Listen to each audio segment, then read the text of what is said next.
Existe algo profundamente perturbador sobre perfeição seguida de colapso. Não estamos falando de declínio gradual ao longo de séculos, mas de algo muito mais específico e inexplicável. Em algum momento, por volta do ano 2580, antes da Era Comum, no delta de um rio africano, seres humanos ergueram 3 estruturas de pedra que demonstram precisão matemática e astronômica, comparável aos nossos melhores instrumentos modernos. A Grande Pirâmide de Khufu, com seus 2,3 milhões de blocos de pedra, está alinhada aos pontos cardeais com margem de erro de apenas 3 minutos de arco, cerca de 0,005 graus. Para colocar isso em perspectiva, se você apontasse um laser do centro da base norte em linha perfeitamente reta, ele atravessaria 230 metros e erraria o alvo verdadeiro por menos de 20 centímetros. Suas 4 faces estão niveladas entre si, com variação de apenas 15 milímetros ao longo de toda a estrutura. A base é um quadrado quase perfeito com lados que variam entre 230,25 e 230,45 metros. Diferença de apenas 20 centímetros em mais de 200 metros. E aqui está o detalhe que deveria nos manter acordados à noite. 150 anos depois, quando os egípcios tentaram replicar esse conhecimento na Quinta Dinastia, cada pirâmide construída colapsou em pilhas informes de entulho. Não declínio. Colapso total. Como se o conhecimento não tivesse sido esquecido gradualmente, mas sim apagado de uma vez. Como se a última pessoa que realmente sabia como fazer isso tivesse morrido sem transmitir o segredo essencial. Ou como se eles nunca tivessem sabido de verdade, apenas encontrado algo que já estava ali. Aqui, neste espaço entre nós e o sono, não há pressa. A noite se estende por horas ainda, e temos tempo para caminhar juntos por esse mistério que não exige resolução, apenas contemplação. Meu nome não importa, mas minha intenção sim, oferecer a você uma jornada através de um enigma que desafia tanto a crença convencional quanto a especulação fácil.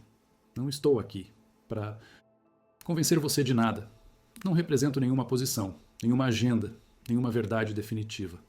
Estou aqui porque há uma história que merece ser contada com cuidado e respeito. Uma história sobre o que acontece quando a arqueologia encontra anomalias que não consegue explicar completamente. E quando textos antigos descrevem eventos que soam impossíveis, até examinarmos as estruturas físicas que ainda existem. Esta noite, vamos explorar a possibilidade mais estranha de todas, que as pirâmides do Egito não foram construídas do zero pela Quarta Dinastia, mas sim redescobertas, restauradas ou herdadas de construtores anteriores. E que esses construtores originais podem ter sido aqueles que textos antigos chamam de Néfilim, os caídos, os gigantes, os valentes de antigamente. O ar do planalto de Gizé à noite carrega um frio particular. Não é o frio cortante das montanhas, ou a umidade penetrante do mar, mas algo mais seco, mais antigo.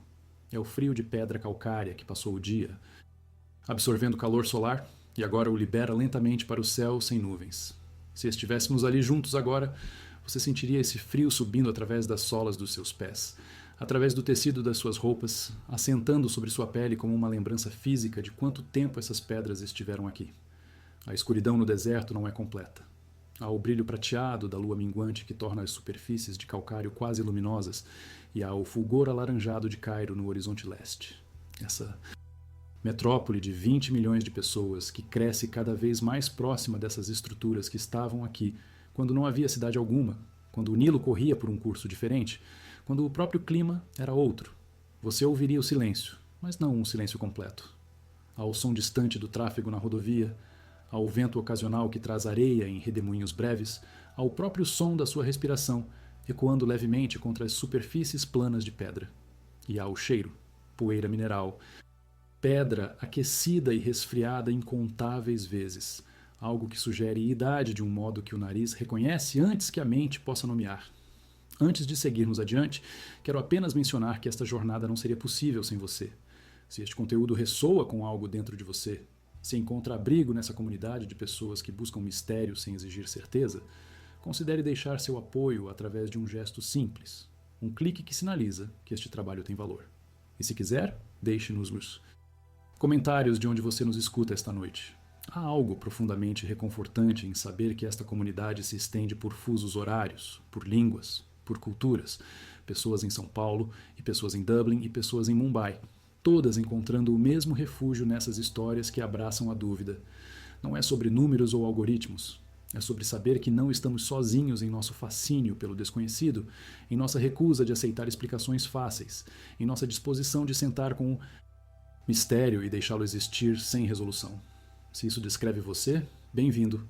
Você está em casa aqui. Agora permita que seu corpo encontre sua posição natural de descanso. Não estou pedindo que você force nada. Não é sobre postura perfeita ou técnica de respiração. É apenas um convite para notar o peso. Perceba como a gravidade está constantemente trabalhando, puxando cada parte de você em direção ao centro da Terra. Seus ombros talvez carreguem tensão que você nem percebeu estar ali. Não tente liberá-la ativamente. Apenas observe como ela existe. Sinta o peso da sua cabeça, cerca de 5 quilos de osso e tecido e pensamento. E como seus músculos do pescoço trabalham constantemente para mantê-la equilibrada. Você pode deixar esse trabalho se tornar um pouco mais fácil simplesmente reconhecendo que ele está acontecendo. Suas mãos, onde quer que estejam, talvez sobre seu peito, talvez ao seu lado, têm seu próprio peso pequeno.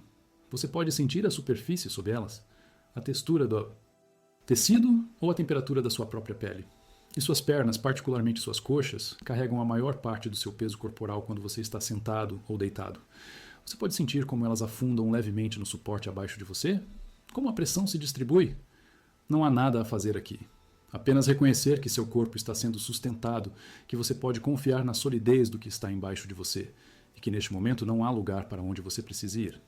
Imaginemos agora que viajamos juntos através do tempo e do espaço. Estamos de pé no Planalto de Gizé, mas não no Gizé de hoje com suas cercas de segurança e controles de turistas e vendedores de souvenirs. Viajemos para trás, antes das escavações modernas, antes do Islã, antes do cristianismo, antes mesmo de Roma. Voltemos a um momento específico na história. O ano 2450, antes da Era Comum. Aproximadamente 150 anos após a conclusão da Grande Pirâmide. A quinta dinastia governa o Egito agora. O faraó Nilserine comissionou sua própria pirâmide em Abusir, alguns quilômetros ao sul daqui. Ele tem os mesmos recursos que seus antecessores da quarta dinastia tiveram. Na verdade, ele tem mais, porque a economia egípcia expandiu. O sistema administrativo se sofisticou, as ferramentas foram refinadas, mas algo está terrivelmente errado. A pirâmide que seus trabalhadores estão construindo, mesmo enquanto a erguem, mostra sinais de instabilidade. Os blocos não se encaixam com a precisão das estruturas antigas que ainda se erguem perfeitamente atrás dele em Gizé. A argamassa usada entre as pedras é de qualidade inferior. O núcleo interno, ao invés de blocos cuidadosamente cortados, consiste em escombros e entulho apenas contido por uma fachada de calcário. E dentro de algumas gerações, essa fachada vai ceder. O núcleo vai desmoronar. E o que resta será uma colina baixa de pedras quebradas que arqueólogos do século XX mal reconhecerão como tendo sido uma pirâmide. Nilserine está de pé no Planalto, olhando para a Grande Pirâmide. Ela tem 150 anos agora, mas está perfeitamente intacta. Cada bloco ainda no lugar, cada ângulo ainda preciso. Sua superfície de calcário branco de Tura ainda brilha sob o sol como uma montanha de luz. Ele sabe, deve saber, que seus ancestrais da quarta dinastia conseguiram algo que ele não consegue replicar. Mas como isso é possível? Ele tem acesso aos mesmos textos administrativos. Ele tem pedreiros treinados na mesma tradição. Ele tem mais recursos, não menos. Então por que sua pirâmide está falhando antes mesmo de ser concluída, enquanto a estrutura antiga permanece perfeita? Uma possibilidade terrível deve ter cruzado sua mente, embora talvez ele nunca a tenha verbalizado. E se seus ancestrais não construíram isso do zero? E se eles encontraram algo que já estava aqui, restauraram, reivindicaram e depois perderam o conhecimento de como foi feito originalmente? E se o segredo morreu com os construtores originais, quem quer que tenham sido, e tudo o que restou foi a estrutura em si, impressionante, perfeita, mas muda? Essa não é a especulação moderna. É uma pergunta que os próprios egípcios antigos parecem ter contemplado. Temos registros de restaurações e reivindicações.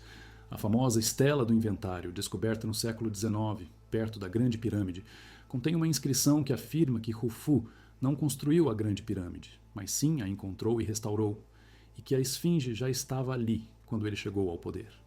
Arqueólogos modernos geralmente descartam essa estela como uma falsificação da 26ª dinastia, cerca de 2000 anos depois dos eventos que ela descreve, criada por sacerdotes que queriam dar antiguidade ainda maior a esses monumentos para fins religiosos.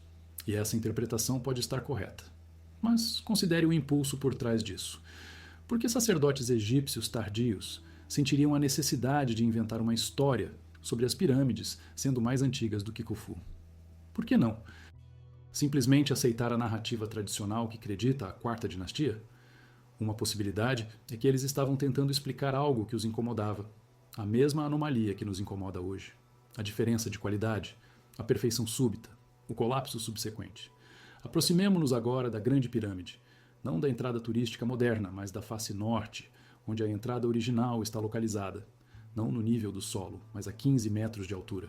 Essa altura não é arbitrária, está posicionada exatamente sobre a 19ª camada de pedra, e essa camada tem características estruturais específicas que diferem das camadas acima e abaixo. A entrada é um corredor descendente que mergulha em um ângulo de 26 graus, exatamente metade do ângulo de inclinação das faces da pirâmide. Essa simetria matemática não é acidente, ela se repete em toda a estrutura. A razão entre a altura e a base da pirâmide é 7,11, o que dá um ângulo de aproximadamente 51,84 graus. Esse ângulo específico tem propriedades matemáticas notáveis. Se você calcular o perímetro da base e dividir pelo dobro da altura, você obtém 3,459, o valor de π com 5 casas decimais. Isso significa que a relação entre a altura da pirâmide e seu perímetro é a mesma que a relação entre o raio de um círculo e sua circunferência. A Grande Pirâmide é, em certo sentido, um círculo quadrado, uma impossibilidade geométrica tornada real em pedra. Os egípcios da quarta dinastia não tinham, segundo nosso conhecimento, um símbolo ou conceito formal para π.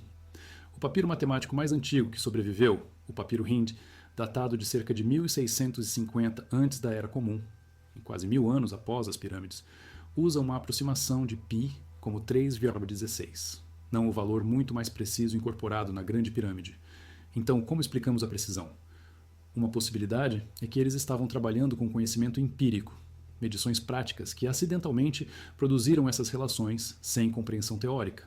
Eles poderiam ter usado uma roda de medição que, quando rolada ao longo do perímetro, criava automaticamente essa relação. Mas isso não explica a precisão do alinhamento aos pontos cardeais. Isso não explica a simetria quase perfeita. Isso não explica por que, de todas as pirâmides construídas no Egito, mais de 120 estruturas ao longo de 1000 anos, apenas 3 em Gizé alcançam esse nível de perfeição matemática. Viajemos agora para dentro. O corredor descendente é estreito, apenas 1 metro de largura e 1,20 m de altura. Você teria que se curvar para passar por ele. Suas paredes são de calcário polido, tão liso que mesmo hoje, após mais de 4.500 anos, você pode passar a mão sobre elas e sentir apenas as menores imperfeições. Esse corredor desce por cerca de 30 metros através da alvenaria sólida da pirâmide. Depois, continua por outros 20 metros através da rocha calcária natural do Planalto, até chegar a uma câmara subterrânea escavada na rocha viva. Essa câmara está inacabada. Suas paredes mostram marcas de ferramentas. Seu piso é irregular. Parte dela é apenas rocha bruta. Por que inacabada? A explicação tradicional é que o plano mudou durante a construção e a câmara funerária verdadeira foi movida para cima, para dentro da pirâmide. Mas não seria extraordinário mudar o plano de uma estrutura desta magnitude a meio caminho? Não seria como decidir alterar a localização da cúpula da Basílica de São Pedro depois que metade já foi construída? Voltemos ao corredor descendente. A cerca de 28 metros da entrada, há uma junção. Um corredor ascendente com o mesmo ângulo de 26 graus, mas na direção oposta, sobe através do núcleo da pirâmide. Esse corredor ascendente estava originalmente selado por enormes blocos de granito. 3 blocos, cada um com cerca de 1,5 m de comprimento, cunhados em posição e depois camuflados perfeitamente com o calcário circundante. Tão perfeitamente que quando o califa Al-Mamun forçou entrada na pirâmide no ano 820 da Era Comum, seus trabalhadores não conseguiram encontrar o corredor ascendente. Eles tiveram que literalmente explodir um novo túnel através da alvenaria sólida usando fogo e vinagre para rachar a pedra. Foi apenas o som de um bloco de granito caindo em algum lugar mais profundo na estrutura que os alertou de que existiam passagens ocultas. Eles seguiram o som, forçaram passagem ao redor dos blocos de granito que selavam o corredor ascendente e descobriram o interior verdadeiro da pirâmide. Câmaras e passagens que nenhum ser humano havia visto em mais de 3.000 anos. Subamos agora pelo corredor ascendente. Ele sobe por cerca de 40 metros através da alvenaria. Então emerge em um espaço que desafia todas as expectativas. A Grande Galeria, uma das maravilhas arquitetônicas do mundo antigo. Ela se eleva a 8,5 metros de altura, mas tem apenas 2 metros de largura na base, criando uma proporção vertical extrema. Suas paredes não são verticais.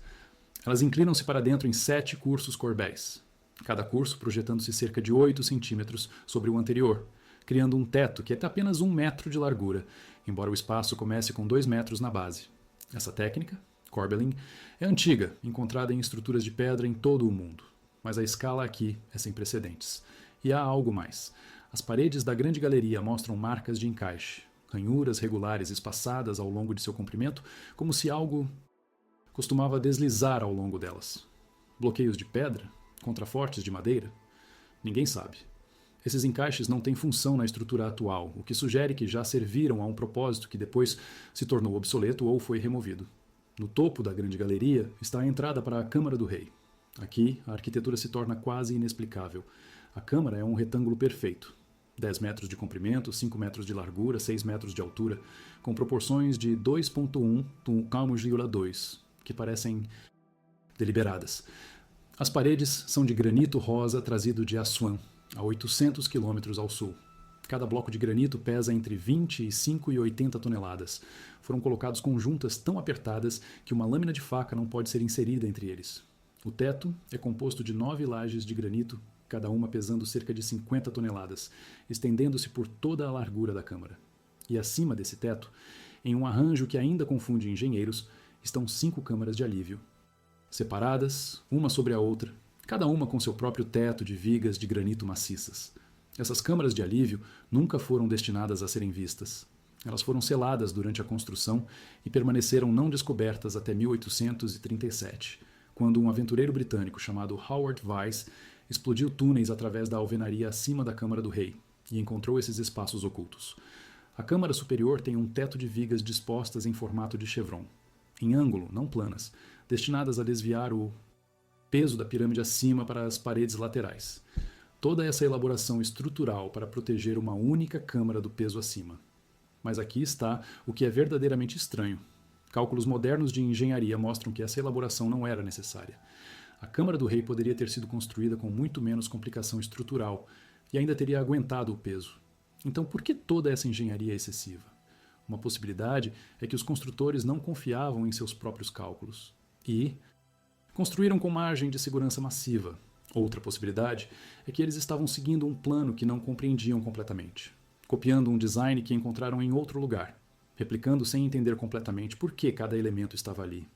Nas paredes dessas câmaras de alívio, Howard Vyse encontrou marcas. Não hieróglifos formais, mas marcas de pedreiros em tinta vermelha. Rabiscos, símbolos, o que parecem ser nomes de equipes de trabalho. Uma dessas marcas parece incluir o nome de Khufu dentro de um cartucho, o que seria evidência direta conectando a pirâmide a esse faraó específico. Mas há um problema. Essas marcas são as únicas encontradas em qualquer lugar dentro da Grande Pirâmide.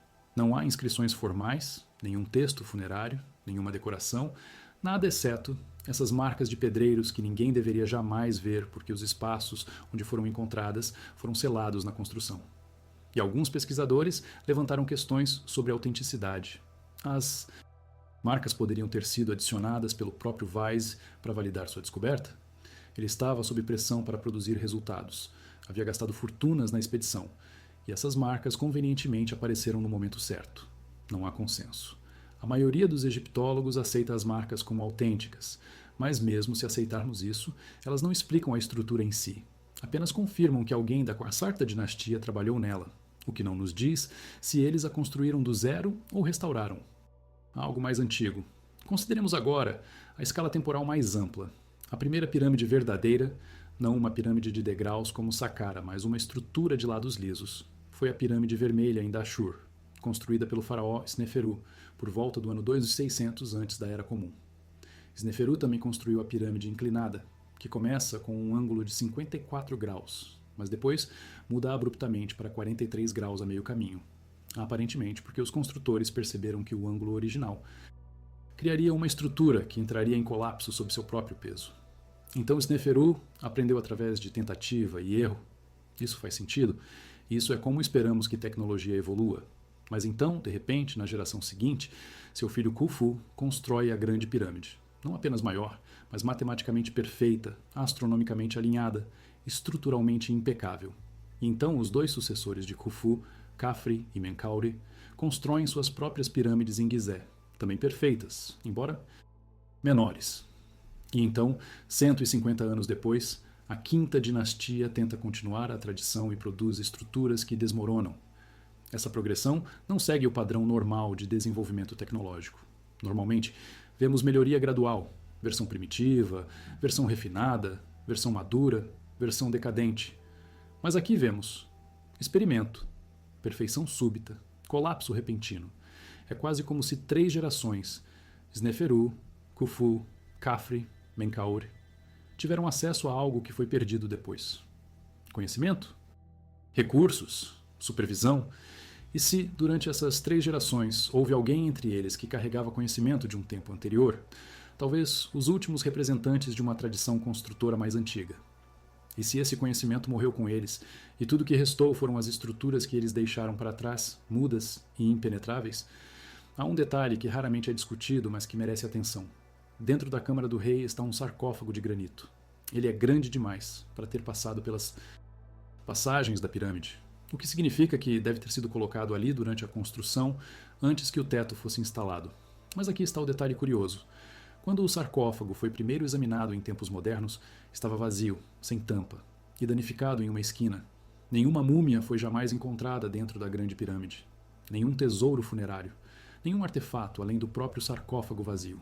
Isso é altamente incomum. Mesmo pirâmides que foram saqueadas na antiguidade geralmente deixam vestígios, fragmentos de sarcófago, peças de equipamento funerário, algo, mas a grande pirâmide estava essencialmente vazia desde quando foi aberta nos tempos modernos. Uma explicação é que foi saqueada tão completamente que até os fragmentos foram removidos, mas outra possibilidade assombra as margens da especulação.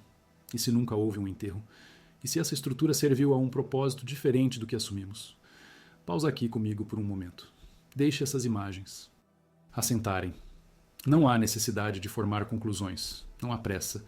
Estamos apenas observando o fato de que algo extraordinário aconteceu no Vale do Nilo há mais de 4 milênios e meio, e que nossas explicações, tanto as tradicionais quanto as alternativas, lutam para capturar a totalidade disso. Sinta o peso dessas pedras como se fossem reais ao seu redor. Sinta a temperatura constante do ar subterrâneo, sempre fresco, independente do calor lá fora. Sinta da escuridão absoluta que enche essas passagens quando não há luz artificial. Uma escuridão tão completa que, após alguns minutos, você perde senso de orientação espacial. Não consegue distinguir se seus olhos estão abertos ou fechados.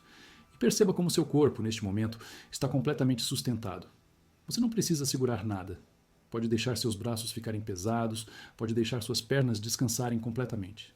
A tensão na base do seu crânio, onde ele encontra seu pescoço, pode se dissolver um pouco mais. Não há nada a resolver esta noite. Há apenas mistério a contemplar. E mistério tem seu próprio valor. Não apesar de não ter resposta, mas por causa disso. Voltemos nossa atenção agora para as outras 2 pirâmides de Gizeh. A pirâmide de Khafre, filho de Khufu, é ligeiramente menor que a grande pirâmide, mas aparece maior, porque está construída em terreno mais elevado. Sua característica distintiva é que ainda preserva parte do seu revestimento original de calcário branco de Tura no topo, os últimos vestígios daquela superfície lisa e brilhante que uma vez cobria todas as 3 pirâmides, fazendo-as parecer montanhas de luz sob o sol. A estrutura interna de Khafre é mais simples que a de Khufu. Apenas 2 câmaras internas, corredores mais diretos, mas a precisão da construção é igualmente extraordinária. E então há a pirâmide de Menkaure, a menor das 3, apenas 65 metros de altura, comparada aos 146 de Khufu. Mas Menkaure incorpora algo que as outras não têm.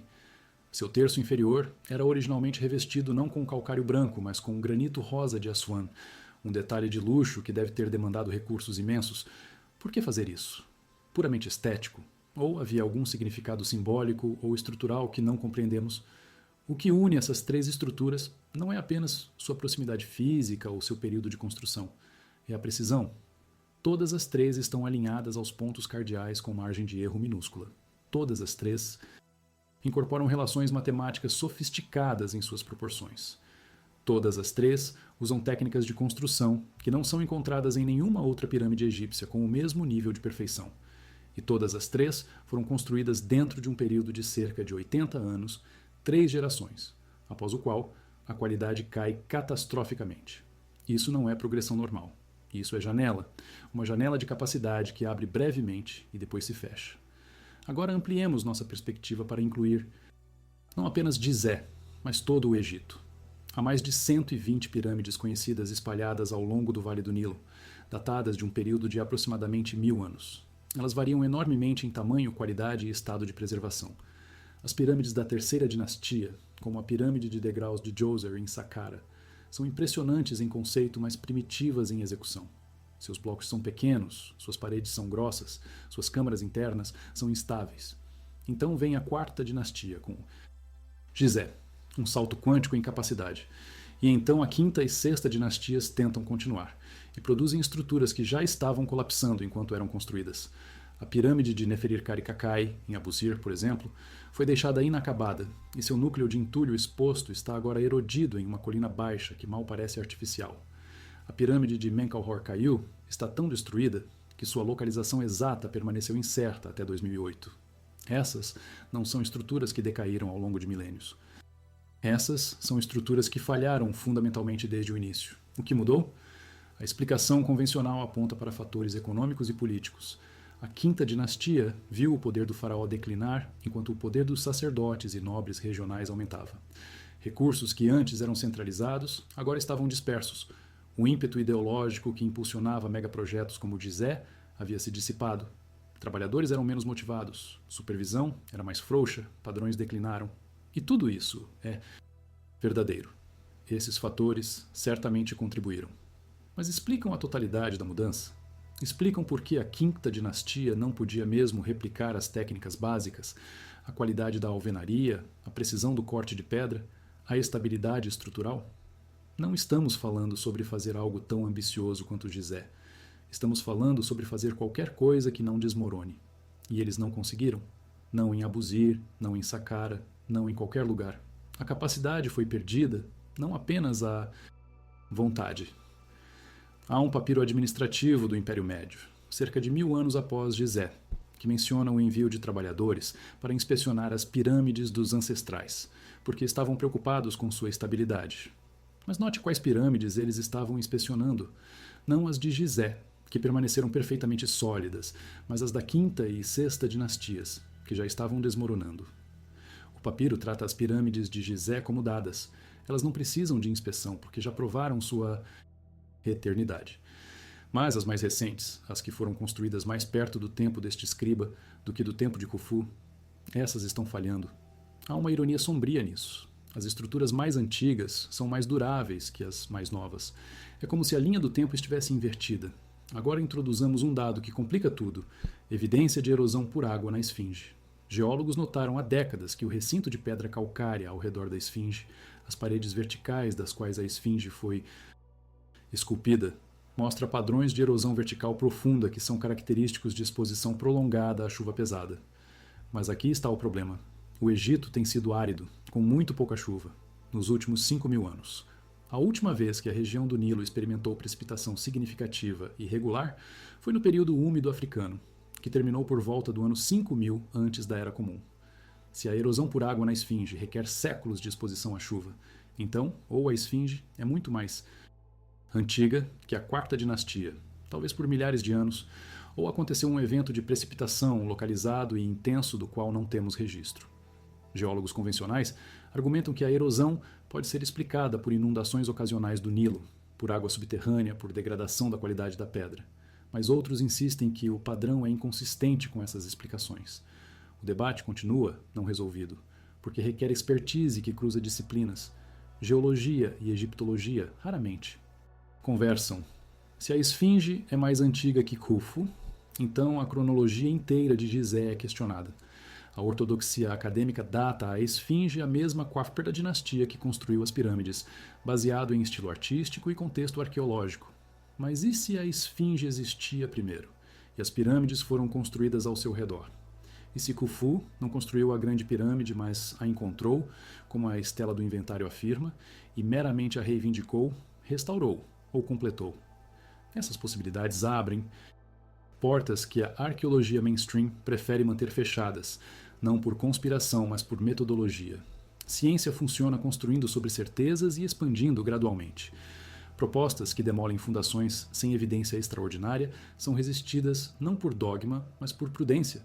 E ainda assim, a anomalia permanece, a perfeição súbita, o colapso subsequente, a erosão por água, as câmaras de alívio desnecessárias, o sarcófago vazio. Nenhum item individual é inexplicável, mas o padrão completo cria desconforto. E agora, enquanto estamos aqui no Planalto em nossa imaginação, sob estrelas que são as mesmas estrelas que os construtores antigos viram, aproxima-se uma pergunta que tem sido evitada até agora. Se não foram os egípcios da quarta dinastia trabalhando sozinhos com ferramentas de cobre e força humana, então quem? Alienígenas? Viajantes do tempo? Tecnologia perdida de Atlântida? Essas propostas preenchem programas de televisão e geram cliques, mas não nos levam a lugar algum útil. Porque não são testáveis. Mas há outra possibilidade, uma que é estranha sem ser absurda, antiga sem ser inventada. Ela vem de textos que datam de muito antes de qualquer teoria moderna. Textos que foram preservados, copiados, transmitidos através de séculos porque comunidades inteiras acreditavam que eram verdadeiros. Textos que falam de seres que eram parcialmente humanos e parcialmente algo mais, que caminharam entre humanos em um tempo, antes do grande dilúvio, e que possuíam conhecimentos que não deveriam ter. Os textos os chamam de Nefilim, os caídos, os gigantes, os valentes de antigamente, os homens de renome. E esses textos descrevem algo específico, que esses seres ensinaram humanos artes proibidas incluindo metalurgia, astronomia, matemática e construção. E que quando o dilúvio veio para apagar essa era, algumas dessas linhagens sobreviveram, e que vestígios delas existiam ainda no tempo de Moisés, no tempo de Davi, espalhados em cidades muradas com estruturas de pedra que pareciam impossíveis para as pessoas que as encontraram. Isso não é teoria moderna, isso é texto antigo levado a sério pela primeira vez em muito tempo. E quando olhamos para Gizé através dessa lente, não como prova, mas como possibilidade, certos padrões começam a emergir. A perfeição súbita faz sentido se houve supervisão de alguém que carregava conhecimento de uma era anterior. O colapso subsequente faz sentido se essa supervisão foi retirada, se a última geração que possuía o conhecimento real morreu, deixando apenas aprendizes humanos tentando continuar sozinhos. As câmaras de alívio excessivas fazem sentido se foram projetadas por alguém que havia visto estruturas falharem antes em outra era e estava determinado a prevenir falha novamente. A erosão por água na esfinge faz sentido se a estrutura data não da quarta dinastia, mas do período úmido africano, talvez uma época em que os Nephilim ainda caminhavam pela terra. E o sarcófago vazio na Câmara do Rei faz sentido se essa estrutura nunca foi uma tumba, mas algo mais. Um repositório de conhecimento, talvez, ou um monumento a algo que não conseguimos mais reconhecer. Estamos entrando agora em território onde evidência física encontra texto antigo, onde a arqueologia encontra mitologia, onde o racional encontra o impossível. E é aqui que devemos ser mais cuidadosos, não menos. É fácil ver padrões que não existem. É fácil forçar evidência a se ajustar a uma narrativa pré-concebida. E então nossa missão, ao atravessarmos a segunda parte desta jornada, será manter duas ideias em tensão. A possibilidade de que algo extraordinário aconteceu aqui e a humildade de reconhecer quanto não sabemos, quanto nunca saberemos, quanto foi perdido para o tempo de maneiras que nenhuma especulação pode recuperar. Mas isso é para o próximo segmento de nossa jornada. Por enquanto, deixemos o Planalto de Gizé repousar em nossa imaginação.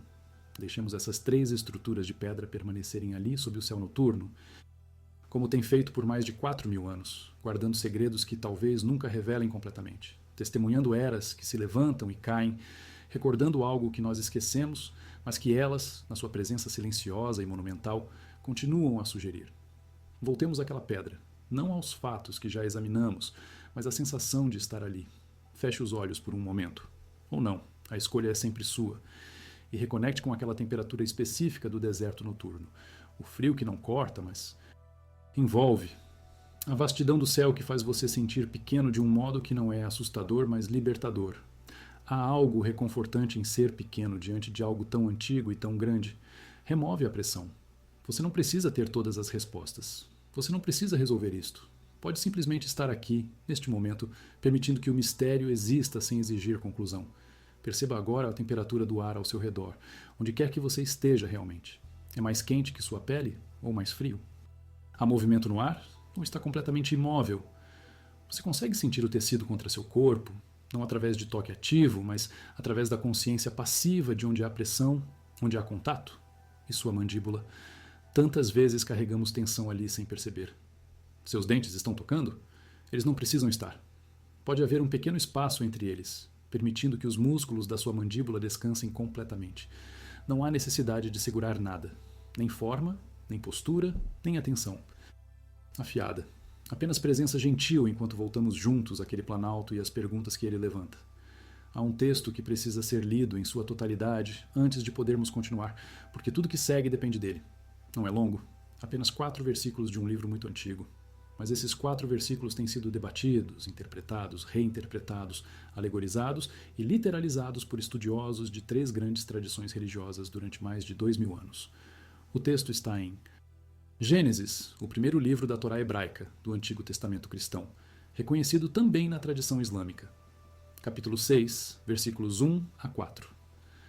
A tradução literal do hebraico é esta: E aconteceu que quando os homens começaram a se multiplicar sobre a face da terra, e filhas nasceram para eles, os filhos de Deus viram que as filhas dos homens eram formosas, e tomaram para si mulheres de todas as que escolheram. E disse o Senhor: Meu espírito não contenderá para sempre com o homem, porque ele também é carne, porém os seus dias serão 120 anos. Havia naqueles dias gigantes na terra. E também depois, quando os filhos de Deus entraram às filhas dos homens, e delas geraram filhos. Estes eram os valentes que houve na antiguidade, os homens de renome. 4 versículos, 93 palavras na tradução portuguesa. E dentro dessas palavras estão camadas de complexidade teológica, linguística e histórica que estudiosos têm tentado desembaraçar por milênios. Comecemos com os termos hebraicos específicos. Filhos de Deus, Bene Elohim. Esta é uma frase que aparece em outros lugares da Bíblia hebraica, mais notavelmente no livro de Jó, onde claramente se refere a seres angélicos ou celestiais que se apresentam diante de Deus. Não é uma frase usada para humanos comuns. Filhas dos homens, Benohadan, literalmente, filhas da humanidade, humanas. Já há uma distinção categórica sendo estabelecida. Os Bene Elohim não são da mesma categoria que Benohadan. E então vem a palavra que define tudo o que segue, Nephilim. No hebraico, Nephilim vem da raiz nafal, cair. Os caídos, aqueles que caíram ou foram lançados para baixo.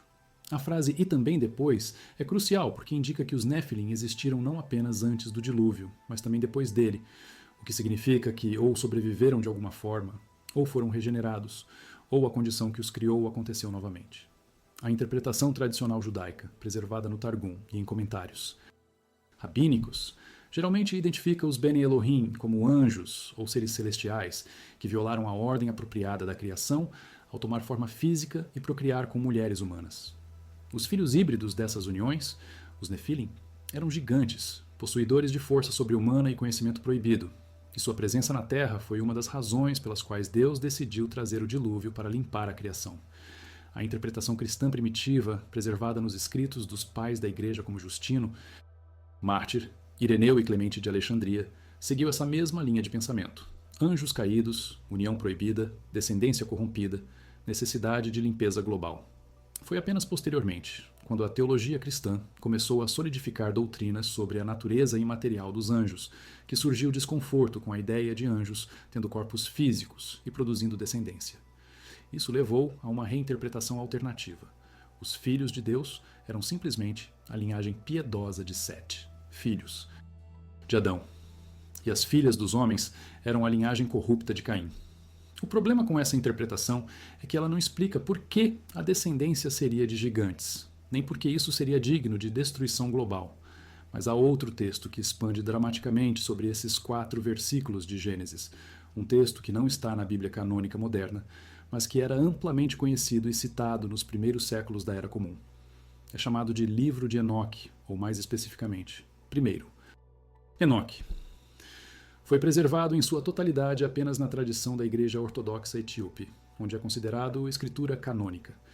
Fragmentos em aramaico e grego foram encontrados entre os manuscritos do Mar Morto, o que confirma que o texto existia pelo menos no século III antes da Era Comum, e possivelmente muito antes. O livro de Judas, no Novo Testamento, cita diretamente do livro de Enoque, referindo-se a ele como profecia, Então este não é um texto obscuro ou marginal. Era conhecido, lido e considerado autoritativo por comunidades judaicas e cristãs primitivas. E o que ele descreve em detalhes específicos e perturbadores é exatamente o que Gênesis 6 menciona em passagem. Segundo o livro de Enoque, 200 anjos, chamados vigilantes ou observadores, desceram ao Monte Hermon. Este é um lugar geográfico real, uma montanha que atinge 2.814 metros de altitude, na fronteira entre Líbano e Síria, dominando o vale do Rio Jordão. O nome Hermon, em hebraico, está relacionado à palavra Herem, algo devotado à destruição, algo proibido, algo sagrado, de modo perigoso. E foi ali, no cume deste monte, que os 200 vigilantes fizeram um pacto sob juramento mútuo. Eles juraram, cada um ao outro, que seguiriam adiante com seu plano mesmo sabendo que seria uma transgressão contra a ordem divina. Eles juraram sob maldição, que se algum deles recuasse, todos compartilhariam a condenação. Este detalhe é extraordinário. Não foi uma descida impulsiva ou acidental. Foi conspiração deliberada, organizada, com liderança clara. O líder dos vigilantes se chamava Semiasa, embora outro líder chamado Azazel seja mencionado quase com igual proeminência.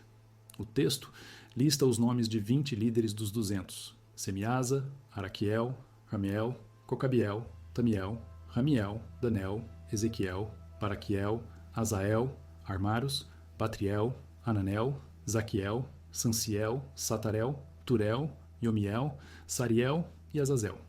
Cada um comandava 10 outros, totalizando os 200. E o que fizeram foi específico. Desceram, tomaram forma física, escolheram mulheres entre as humanas, casaram-se com elas e ensinaram-lhes conhecimentos que não deveriam ser compartilhados. O texto de Enoque é explícito sobre quais conhecimentos foram transmitidos e por quem. Azazel ensinou aos homens como fazer espadas, facas, escudos e armaduras, a arte da guerra e da metalurgia militar.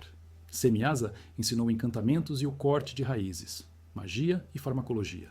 Armaros ensinou a resolução de encantamentos. Baraquiel ensinou astrologia. Cocabiel ensinou os sinais das estrelas e constelações. Ezequiel ensinou o conhecimento das nuvens. Araquiel ensinou os sinais da terra. Sariel ensinou o curso da lua. Todos esses conhecimentos tinham uma característica em comum. Davam poder sobre o mundo natural de formas que alteravam o equilíbrio entre humanos e criação. Mas havia mais. Azazel também ensinou às mulheres o uso de cosméticos, de sombra para os olhos, de pedras preciosas, de tinturas, a arte do embelezamento e da sedução. Ensinou feitiçaria, e o texto deixa claro que essas transmissões de conhecimento tiveram consequências catastróficas. Os humanos, de posse desses saberes, tornaram-se ímpios, a violência se espalhou pela terra, a guerra intensificou-se, a corrupção moral e espiritual floresceu, e as mulheres que haviam se unido aos vigilantes deram à luz filhos, os Néfilim. O texto descreve esses filhos como gigantes, 3.000 côvados de altura segundo uma versão, o que seria aproximadamente 1.350 metros. Set. Obviamente uma hipérbole destinada a comunicar natureza monstruosa mais do que medida literal. Mas a característica central não era apenas seu tamanho, era seu apetite. Eles consumiam toda a produção humana, todo o trabalho, toda a colheita, todo o rebanho. E quando isso não foi suficiente, eles começaram a devorar humanos. E então começaram a devorar uns aos outros. A terra, segundo o texto, estava cheia de violência por causa deles. Foi então que o clamor da humanidade chegou ao céu. Segundo Enoque, 4 arcanjos, Miguel, Gabriel, Rafael e Uriel, apresentaram o caso diante de Deus. A criação estava corrompida. Os vigilantes haviam violado sua missão, descido onde não deveriam, procriado quando não deveriam, ensinado o que não deveriam, e seus filhos estavam devastando a terra. O julgamento divino foi triplo. Primeiro, os vigilantes seriam aprisionados sob a terra, não destruídos, mas acorrentados em lugares de escuridão até o julgamento final.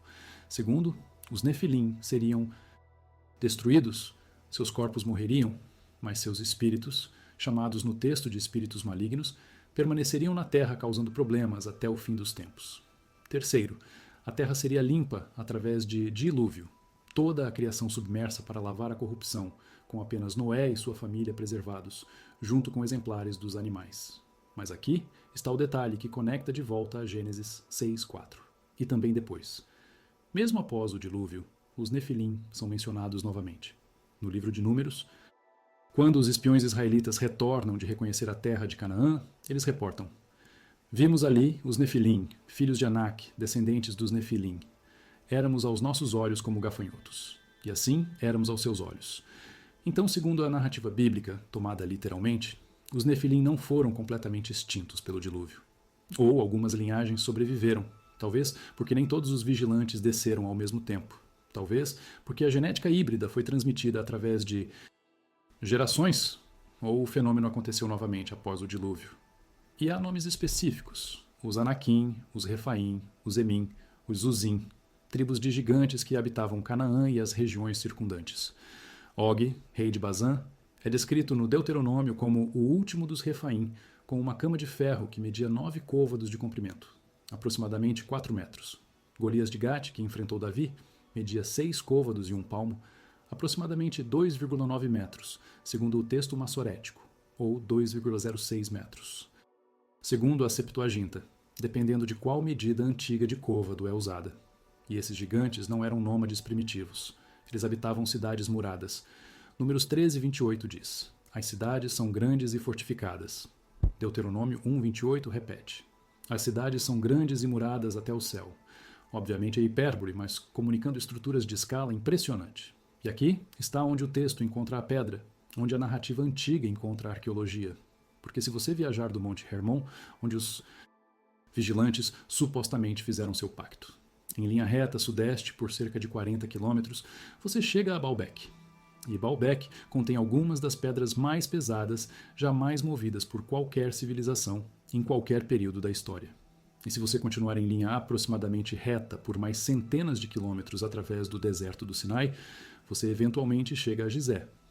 Não estou sugerindo causalidade, estou observando geografia. Monte Hermon, Baalbek, Gizé formam um corredor. E ao longo deste corredor, estruturas megalíticas de precisão extraordinária aparecem em períodos que a arqueologia convencional às vezes luta para datar com certeza absoluta. Agora façamos uma pausa aqui. Deixemos essas narrativas assentarem, sem exigir que você acredite nelas. Segundo os textos, não segundo prova, mas segundo narrativa preservada, anjos caídos tomaram forma física, uniram-se com humanos, produziram descendência híbrida que possuía força e conhecimento. Sobre humanos, transmitiram artes proibidas, incluindo metalurgia e construção, e espalharam corrupção pela terra até que julgamento global os varreu. Mas, e também depois, vestígios sobreviveram, concentrados na região de Canaã, habitando cidades fortificadas, aparecendo como gigantes aos olhos dos israelitas. Esta é a narrativa. Não estamos debatendo sua veracidade ainda. Estamos apenas reconhecendo que existe, que era crida como história literal por comunidades antigas, e que descreve eventos que, se aconteceram, teriam deixado vestígios arqueológicos. E então a pergunta torna-se: há vestígios?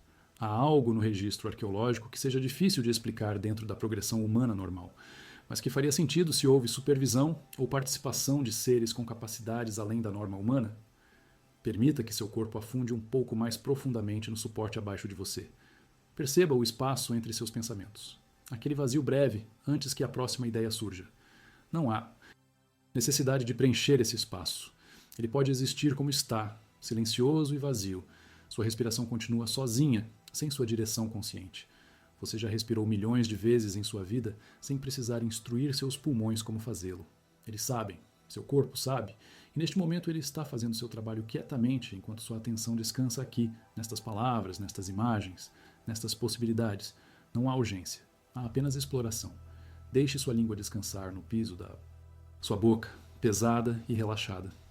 Deixe seus olhos, abertos ou fechados, permanecerem suaves em suas órbitas, não focando intensamente, mas apenas recebendo. Viajemos agora para Baalbek. É um sítio arqueológico no leste do Líbano, no Vale de Beqa, aproximadamente 85 quilômetros a nordeste de Beirute.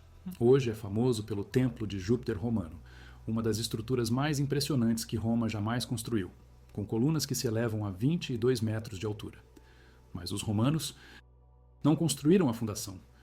Quando chegaram a Baalbek no primeiro século, antes da Era Comum, e decidiram construir ali seu maior templo ao deus Júpiter, eles encontraram algo já presente, uma plataforma maciça de pedras, e eles construíram em cima dela, incorporando-a em seu novo templo. Essa plataforma, conhecida como o pódio ou plataforma do templo, contém blocos de pedra calcária que desafiam explicação confortável.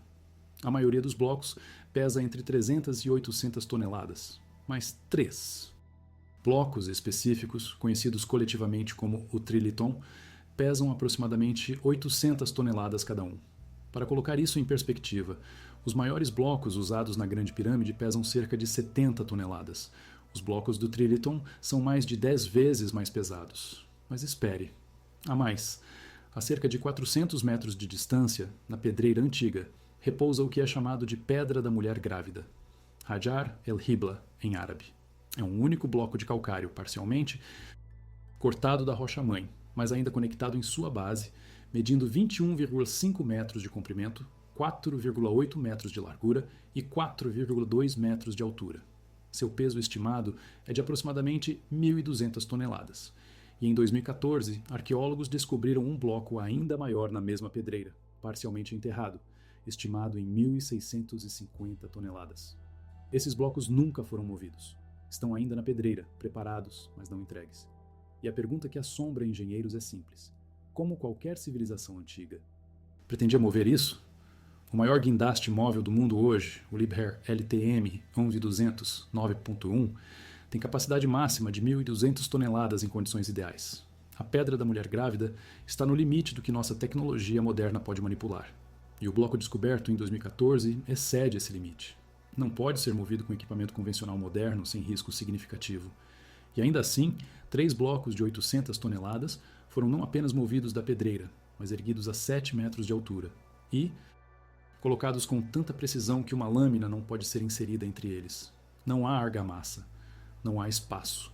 As superfícies são tão planas e lisas que o contato entre elas cria algo próximo a vácuo, adesão natural através de pressão atmosférica. Alguns pesquisadores especulam que os antigos usavam trenós de madeira, rolos, cordas, centenas ou milhares de trabalhadores, rampas de terra. E para blocos menores, digamos 50 toneladas, isso é plausível. Têm sido replicados experimentalmente. Mas 800 toneladas, a física se torna problemática. Uma rampa que poderia suportar 800 toneladas, sendo arrastada sobre ela, precisaria ser construída com engenharia mais sofisticada que a própria estrutura final. E os romanos, que eram engenheiros excepcionais, não tentaram usar blocos dessa escala. Seus maiores blocos no Coliseu pesam cerca de 300 toneladas, e mesmo esses foram movidos com extrema dificuldade. Então, por que uma civilização pré-romana escolheria trabalhar com pedras 3 vezes mais pesadas? A resposta usual é: eles não sabiam que era tão difícil, ou tinham tempo ilimitado, ou consideravam o esforço valioso por razões que não compreendemos. E todas essas podem ser verdade, mas não dissolvem completamente o desconforto. E há outro detalhe. Examine as superfícies dos blocos do triliton. Elas não são apenas planas, elas têm um acabamento que sugere polimento ou lapeamento. E em alguns pontos, há marcas, ranhuras, entalhes. Padrões que não têm função estrutural óbvia. Alguns pesquisadores argumentam que são marcas de pedreiros, símbolos de alinhamento, guias para a colocação. Mas outros notam que os padrões não correspondem a nenhum sistema conhecido de marcação de pedreiros de Roma, Grécia, Fenícia ou qualquer outra civilização documentada. Então quem cortou essas pedras? A datação é controversa. Arqueólogos convencionais atribuem a plataforma aos fenícios, possivelmente no primeiro milênio antes da Era Comum, baseado em estilo e contexto. Mas não há inscrições na plataforma em si. Não há artefatos datáveis incorporados a ela. É pré-romana, isso é certo. Mas quão pré-romana, não há consenso. Voltemos ao Monte Hermon por um momento.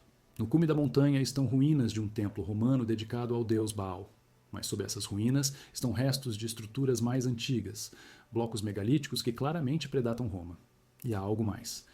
Em 1869, um survey conduzido por Charles Warren do Palestine Exploration Fund documentou que existem câmaras subterrâneas no Monte Hermon, túneis e espaços cavados na rocha. Sua função permanece incerta, mas o padrão de megalitismo associado com lugares de significado religioso ou espiritual é claro. Monte Hermon não é um lugar aleatório. É onde, segundo o livro de Enoque, os vigilantes desceram. E geograficamente, ele domina toda a região, visível a dezenas de quilômetros de distância, uma massa conspícua que marca a Terra. Não é um lugar que você escolhe para construção por conveniência. É um lugar que você escolhe por significado. E depois há Baalbek, 40 quilômetros a noroeste, com suas pedras impossíveis. E se continuarmos a linha através da geografia e do mito, a Gizé, com suas estruturas que aparecem subitamente perfeitas. Não estou sugerindo que há uma linha causal direta provável.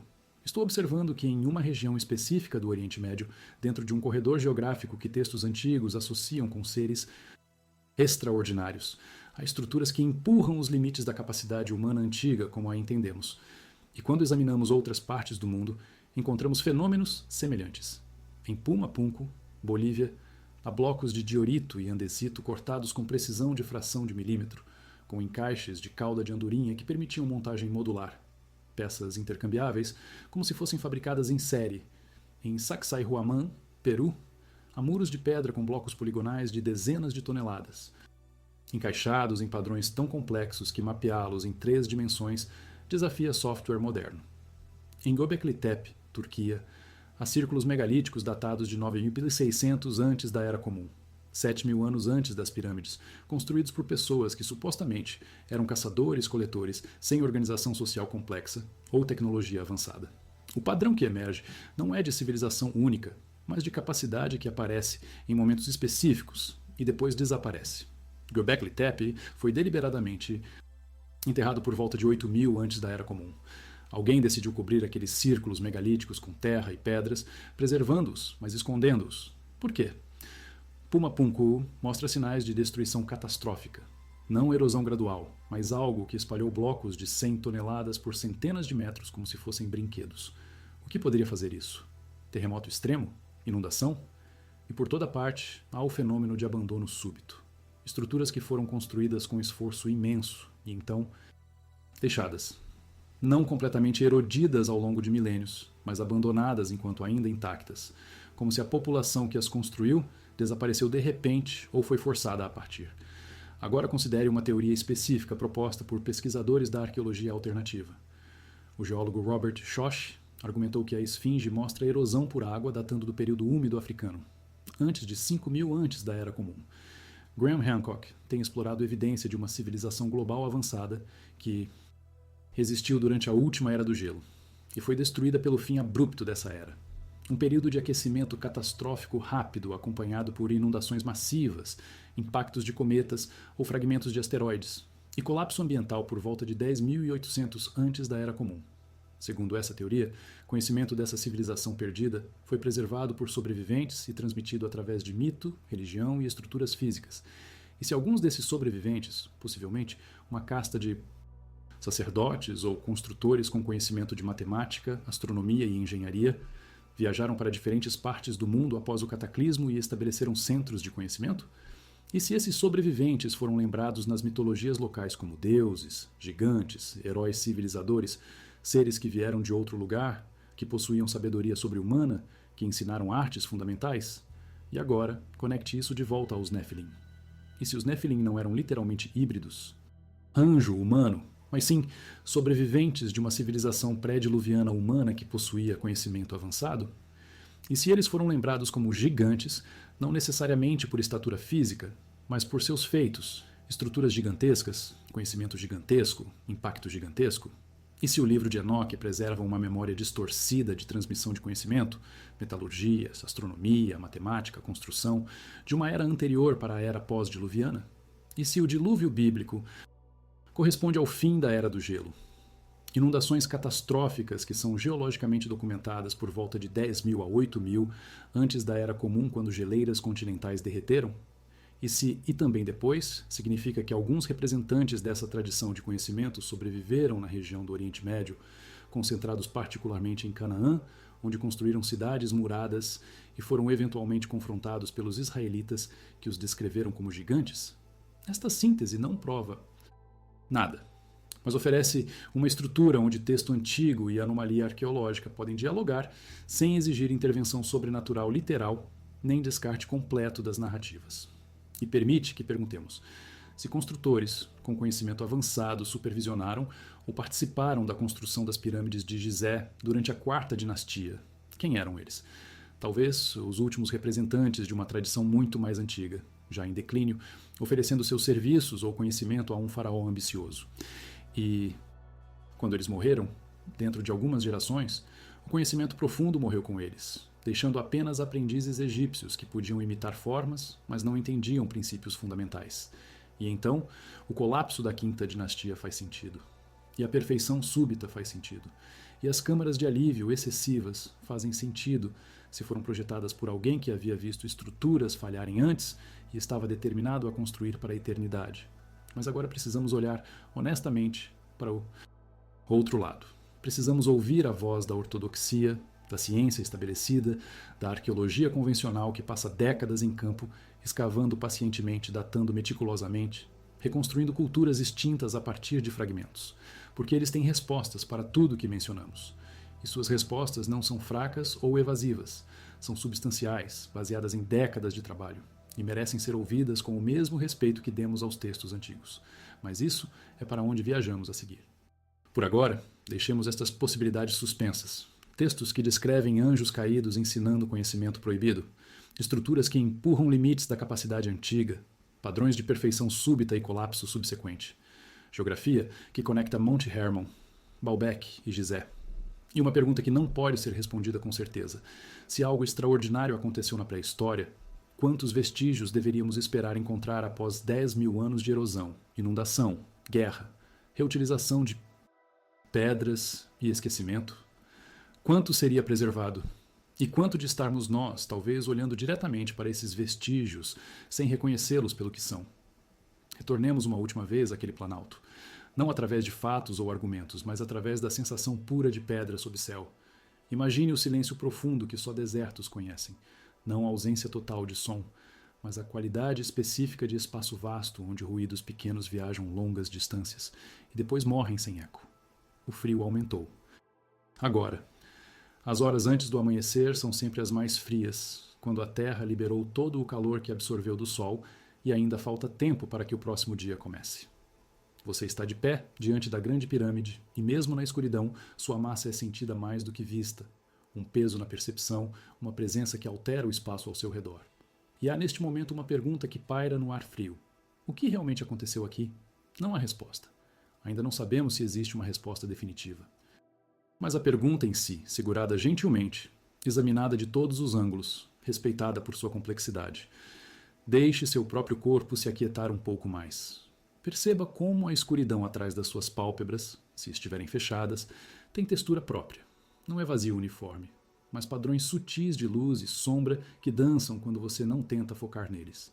E seu coração continua seu trabalho rítmico, bombeando sangue sem pausa, desde antes de você nascer. Fiel em sua função, merecendo reconhecimento quieto. Não há pressa.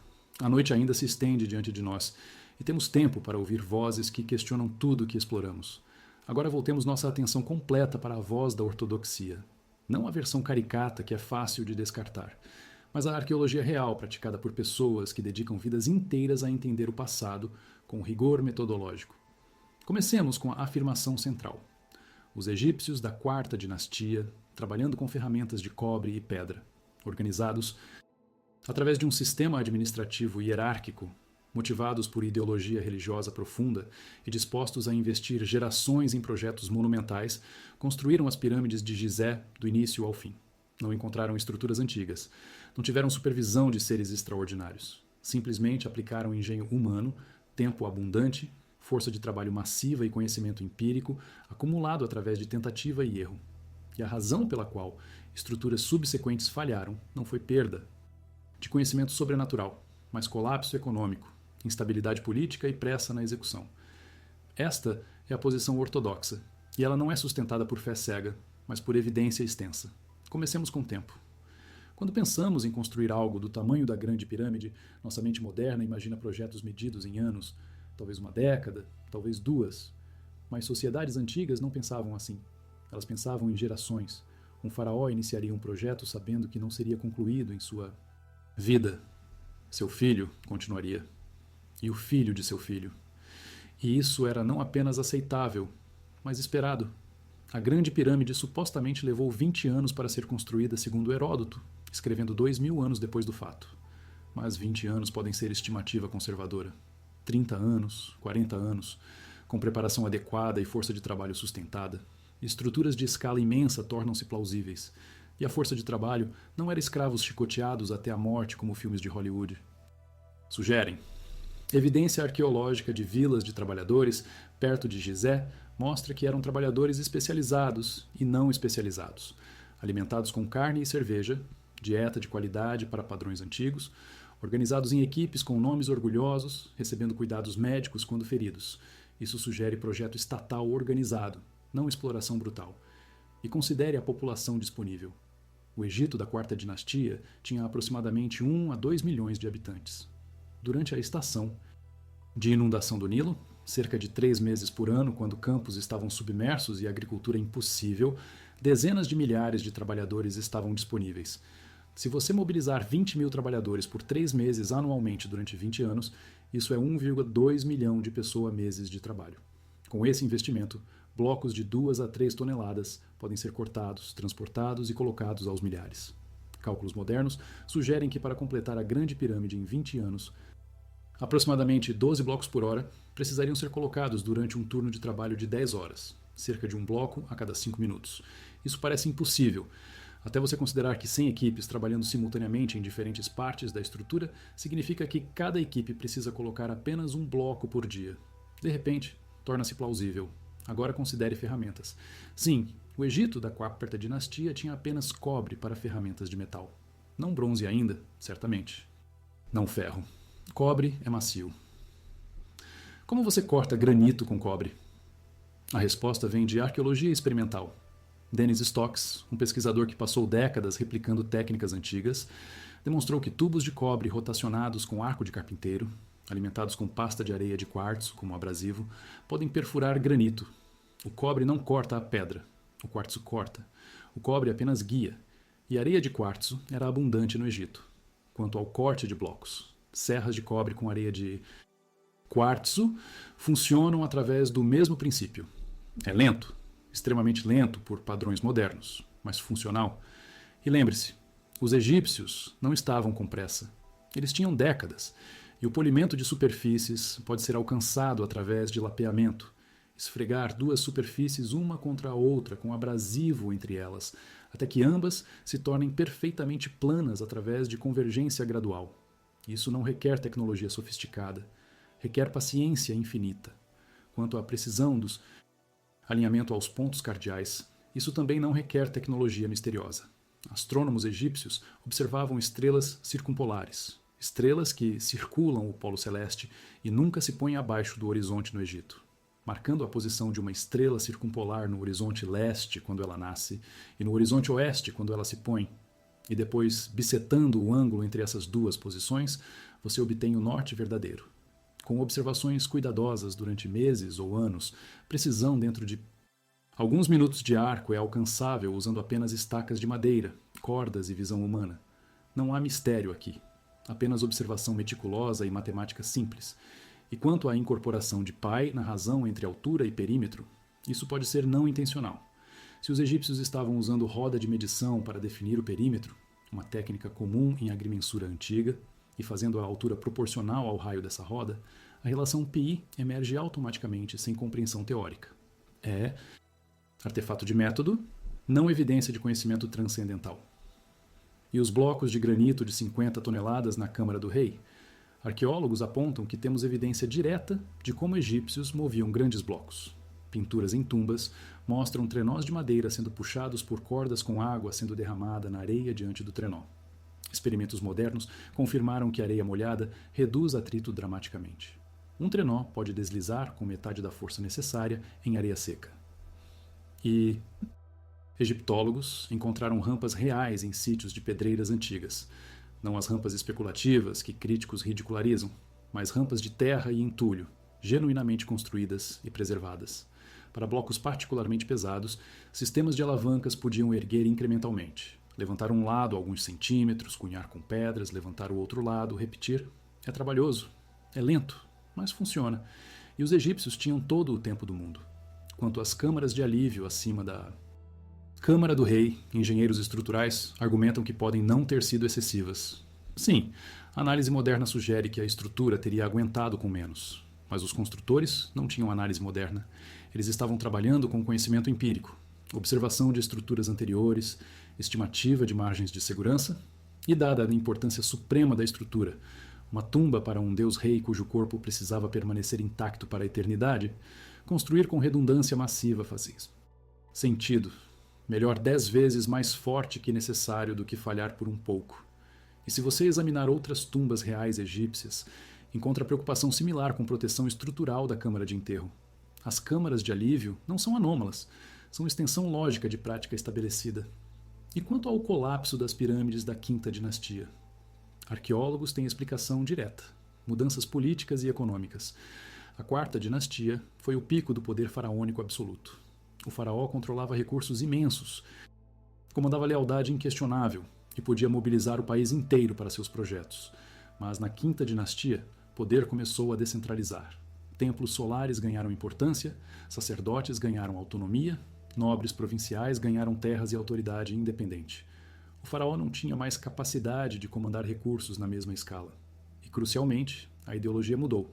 Pirâmides da Quinta Dinastia eram menores, não porque capacidade foi perdida, mas porque prioridades mudaram. Recursos foram direcionados para templos, não tumbas. E quando você constrói com um orçamento menor, cronograma mais apertado e supervisão mais frouxa, qualidade sofre. O núcleo de entulho, ao invés de blocos cortados, era a economia deliberada. E quando a fachada de calcário falhou, devido à argamassa inferior ou assentamento de fundação, o núcleo colapsou porque não tinha integridade estrutural própria. E há evidência física de continuidade tecnológica. Ferramentas encontradas em sítios da Quinta Dinastia são essencialmente idênticas às da Quarta Dinastia. Técnicas de cantaria mostram mesmos métodos. Não há lacuna tecnológica misteriosa. O que há é lacuna de investimento e cuidado. E isso é completamente compreensível em termos de fatores humanos normais: política, economia, ideologia. Não requer invocação de conhecimento perdido ou supervisão sobrenatural. Sociedades humanas sobem e descem. Períodos de centralização produzem grandes projetos. Períodos de fragmentação produzem projetos menores e de qualidade inferior. Isso é padrão histórico universal. O Egito não foi diferente. Quanto a Baalbek, arqueólogos convencionais atribuem a plataforma megalítica aos fenícios, ou possivelmente aos romanos nas fases iniciais. Blocos de 800 toneladas são extremos, mas não impossíveis. Métodos de cantaria fenícia eram avançados. Eles eram mestres em trabalho com pedra. E romanos, quando motivados por prestígio imperial e recursos ilimitados, alcançavam feitos extraordinários. O Panteão em Roma tem uma cúpula de concreto pesando 5.000 toneladas sem reforço. Um feito que não foi replicado por 1.500 anos. Então não subestime capacidade antiga. E quanto à pedra da mulher grávida na pedreira, ela nunca foi movida porque o projeto foi abandonado. Talvez porque perceberam que era grande demais, ou porque recursos foram realocados, ou porque guerra ou desastre interrompeu o trabalho. Pedreiras antigas ao redor do mundo mostram pedras preparadas, mas nunca entregues. Não é mistério. É projetos humanos normais que não foram concluídos. E os Nefilim? Aqui, a ortodoxia é clara. Gênesis, os 6, é texto teológico, não histórico. Filhos de Deus, na interpretação moderna mainstream, refere-se à linhagem piedosa de Sete. Filhas dos homens, a linhagem corrompida de Caim. O casamento entre essas linhas resultou em declínio moral, não prole híbrida literal.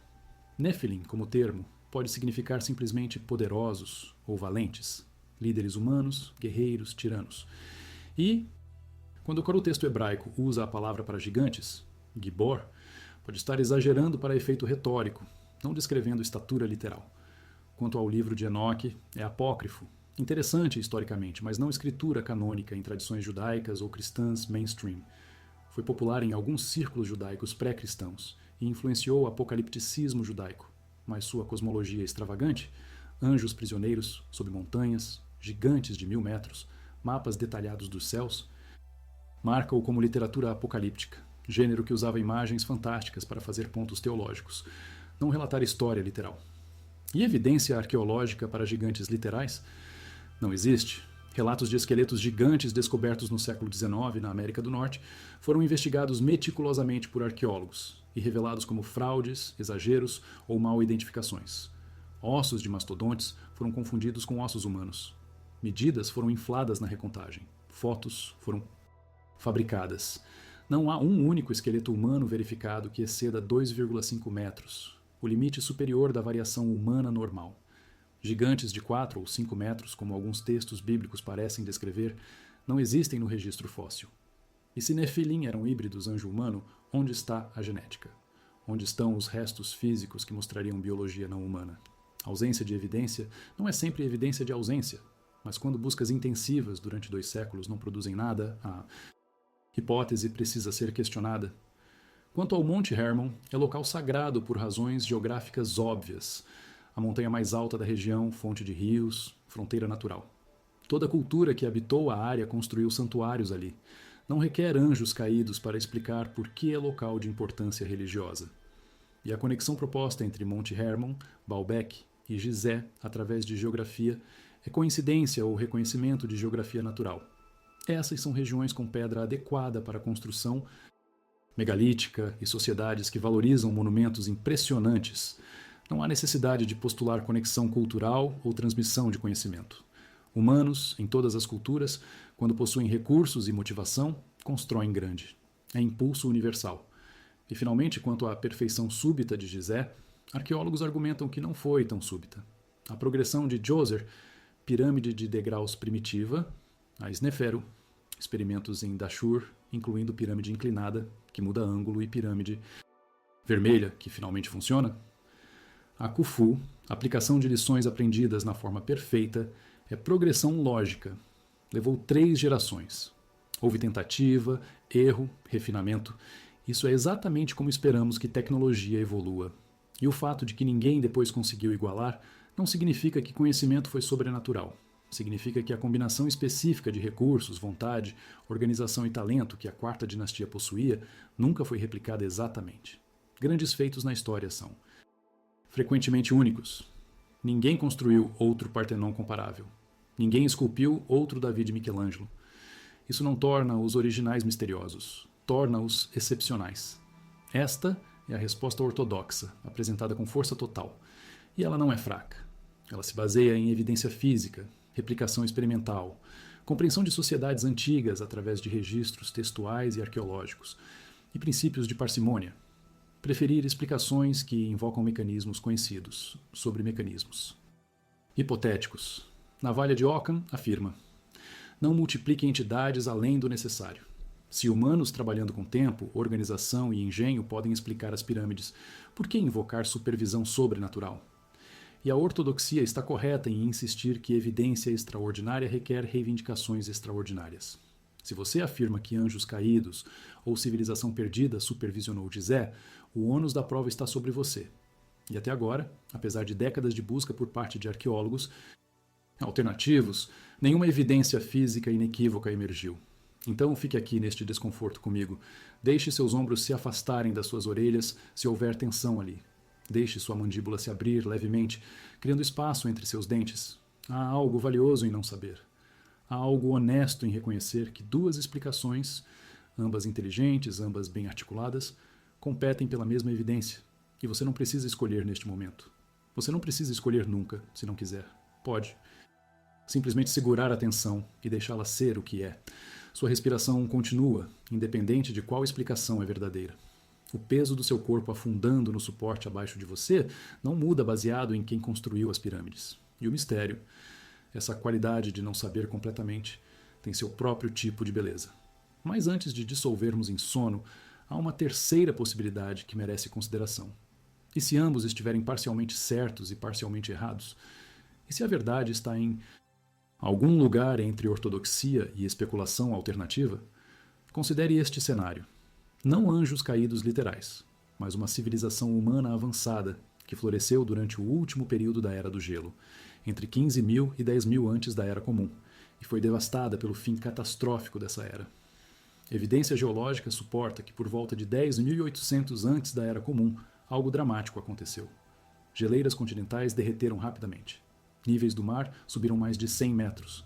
Regiões costeiras onde humanos teriam vivido, porque costas oferecem recursos abundantes, foram submersas.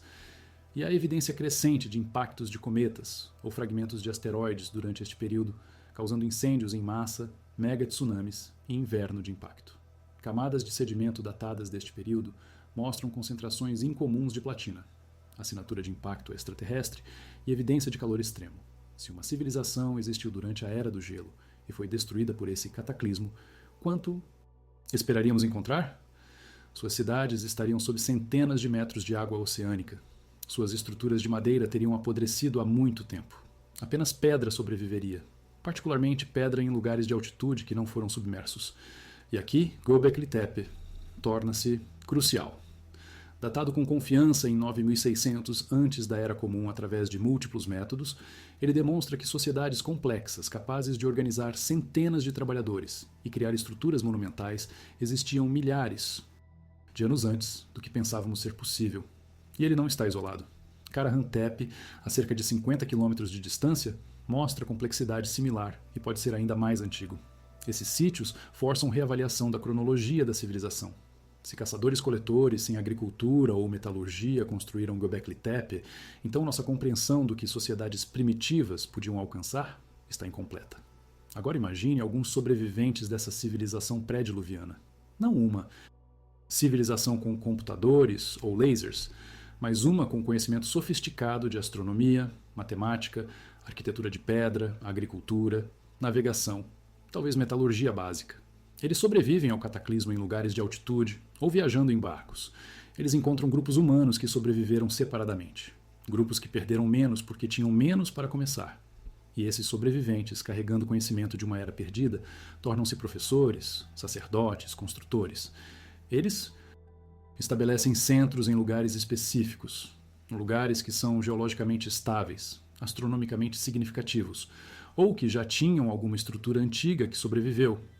E eles transmitem conhecimento oralmente, através de rituais, através de estruturas físicas que incorporam geometria sagrada e relações astronômicas. Mas conhecimento oral é frágil. Ele se deforma ao longo de gerações. Detalhes são perdidos. Mito substitui memória. E se a população de portadores de conhecimento é pequena, uma única geração perdida quebra a corrente. Então, em alguns lugares, talvez Egito, talvez Suméria, talvez Vale do Indo, conhecimento persiste mais tempo que em outros. E em períodos específicos, quando um governante ambicioso encontra os últimos representantes dessa tradição, grandes projetos se tornam possíveis. A quarta dinastia do Egito pode ter sido uma dessas janelas, onde faraós conectaram com construtores que carregavam técnicas refinadas ao longo de milênios. E quando esses construtores morreram, a janela fechou. Aprendizes egípcios tentaram continuar, mas sem compreensão profunda, e então as estruturas da quinta dinastia falharam. Esta síntese não requer anjos ou alienígenas, requer apenas humanos, excepcionalmente hábeis, carregando tradições antigas, trabalhando em colaboração com sociedades locais. E quando textos antigos descrevem esses professores como gigantes, ou filhos de Deus, ou heróis de antigamente, talvez estejam preservando memória distorcida de pessoas que pareciam gigantescas, não fisicamente, mas em capacidade. Alguém que entende geometria sagrada, que pode prever eclipses, que sabe como cortar e mover pedra com precisão, essa pessoa pareceria mágica para comunidades que não possuem esse conhecimento. E ao longo de gerações de transmissão oral, pessoas com grande conhecimento tornam-se gigantes, tornam-se deuses, tornam-se nefilim. A essência, transmissão de conhecimento de uma era anterior, é preservada, mas os detalhes são mitologizados. Esta terceira via permite que honremos tanto a arqueologia quanto o texto antigo sem aceitar literalmente anjos caídos, nem descartar completamente as narrativas como ficção. Ela coloca Gizé em contexto de ciclos civilizacionais, não progressão linear de simples para complexo, mas ondas de elevação e colapso, conhecimento ganhado e perdido e parcialmente recuperado. E ela nos oferece lição profunda. Civilização é frágil, conhecimento é frágil. Podemos alcançar grandes alturas e depois cair, deixando apenas pedra muda para confundir nossos descendentes. E se aconteceu antes, pode acontecer novamente. O que nossas ruínas dirão sobre nós? Quais de nossas estruturas sobreviverão 10.000 anos? Nosso concreto se desintegrará em séculos. Nosso aço enferrujará. Nossos dados digitais dependem de mídia que se degrada em décadas. Mas pedra, especialmente pedra bem cortada, bem colocada, persiste. Talvez aqueles construtores antigos sabiam algo que esquecemos. Como fazer algo durar? E então voltamos onde começamos.